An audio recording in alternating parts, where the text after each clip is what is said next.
Na aula de hoje, vamos falar sobre as usinas termonucleares. E se você quer baixar os slides e materiais dessa e outras aulas, basta entrar no meu site e escolher a disciplina que deseja.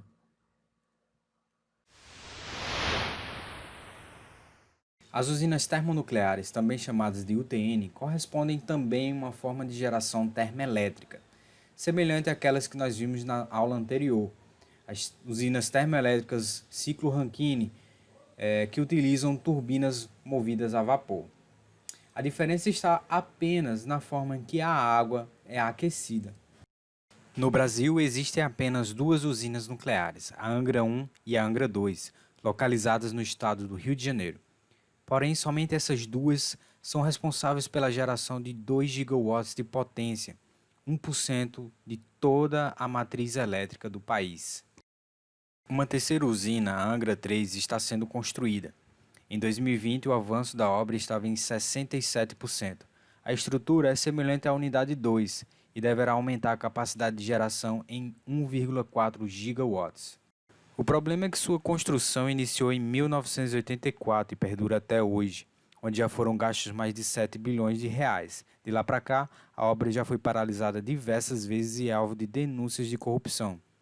Previsão para início das operações hoje é em 2026. Se no Brasil não há um método de geração muito utilizado, ele é bastante adotado em vários países, como Estados Unidos, França, Rússia e Japão, e isso ocorre devido a algumas vantagens especiais. Primeiro, é que o urânio, combustível geralmente utilizado nas usinas, é bastante abundante no planeta Terra. E segundo e mais importante é que a energia nuclear é extremamente eficiente. O uso de 1 kg de urânio é capaz de gerar 3 milhões de vezes a energia que é gerada pela queima de 1 kg de carvão. É muita energia. E para entendermos como essa energia é obtida, precisamos falar sobre o que é a fissão nuclear. A fissão nuclear é o processo pelo qual se retira a energia de materiais radioativos. O processo consiste em bombardear o núcleo de um átomo de urânio com nêutrons. Isso ocasiona a divisão do átomo de urânio em um átomo de bário e outro de criptônio. Além disso, é liberado outros nêutrons e mais uma quantidade enorme de energia na forma de calor. Não só isso, mas os nêutrons liberados da divisão atingem outros átomos de urânio, iniciando uma reação em cadeia, um efeito dominó que libera ainda mais energia. Essa reação de fissão ocorre dentro do que nós chamamos de reator nuclear. O reator nuclear é construído de acordo com essa ilustração. Primeiramente, nós temos o vaso de contenção, que é uma estrutura reforçada, construída com paredes bem grossas de concreto e chumbo, que servem para impedir o vazamento de qualquer material radioativo. Em seguida, nós temos o vaso do reator, que é um cilindro metálico hermeticamente fechado, onde o material radioativo fica lá aprisionado. Dentro do vaso reator, nós temos o núcleo do reator, que é onde fica o combustível que sofre a reação.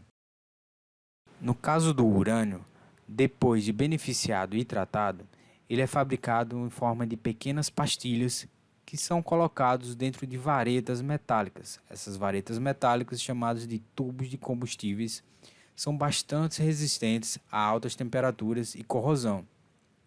Várias dessas varetas são dispostas uma ao lado da outra, que é o que vem compor o núcleo do reator. O combustível dessas usinas geralmente dura anos, porém quando o urânio é consumido, ele perde potência e as varetas precisam ser substituídas. É importante observar até aqui que o material radioativo possui 3 barreiras para atingir o ambiente externo. O primeiro deles é a própria vareta de combustível, onde o material fica armazenado.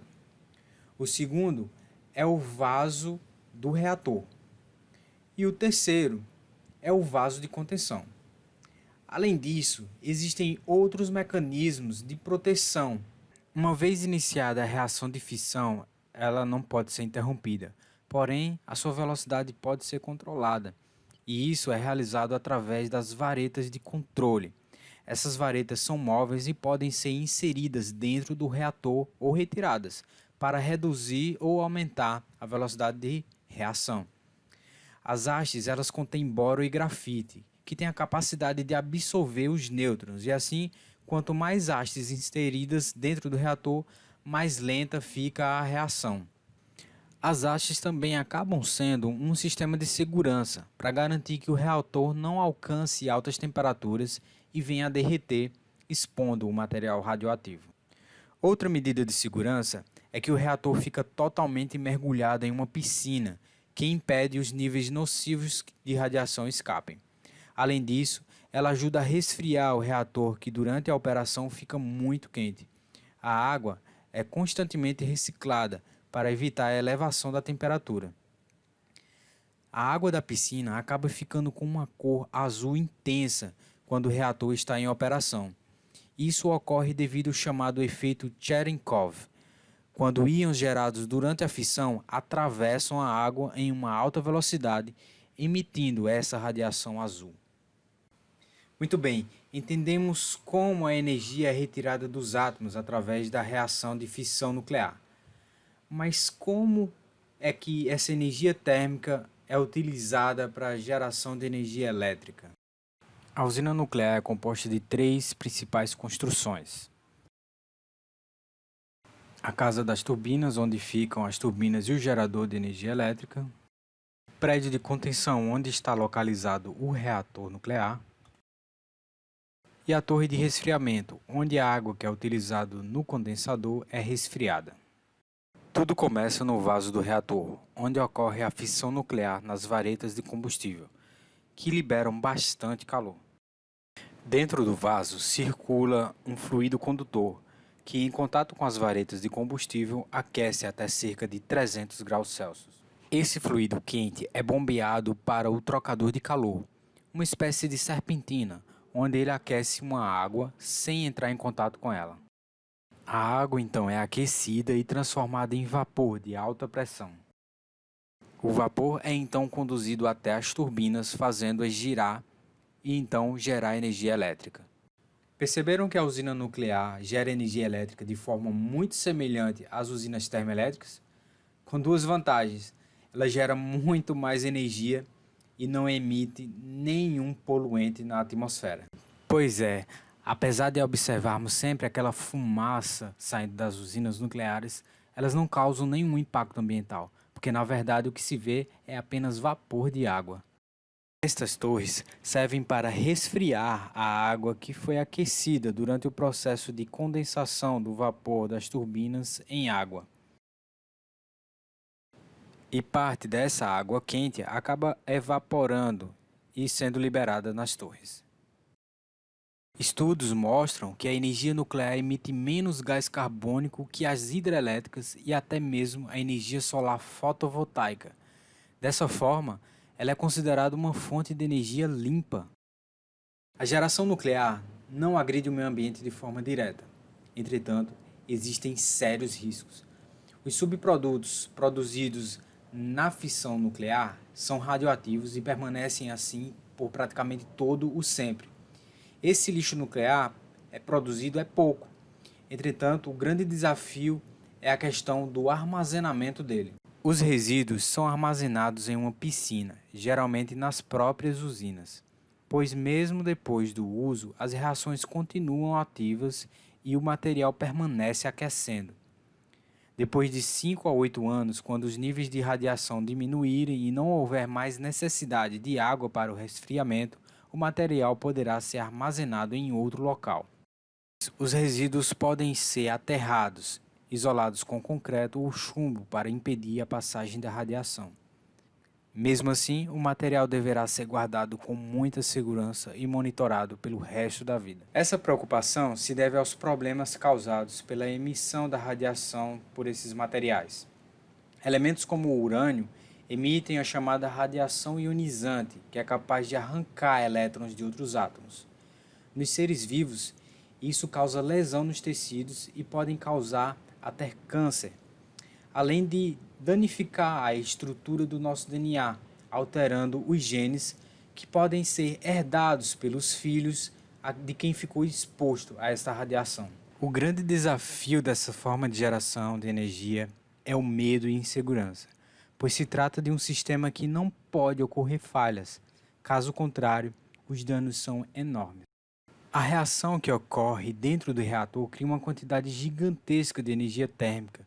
Caso o sistema de geração de vapor, o sistema de resfriamento e as varetas de controle parem de funcionar, essa energia não será dissipada e causará um derretimento do núcleo e possível explosão do reator. Então, quando se fala de energia nuclear, dois casos são sempre lembrados: os acidentes de Chernobyl e de Fukushima, na qual houve o vazamento de material radioativo.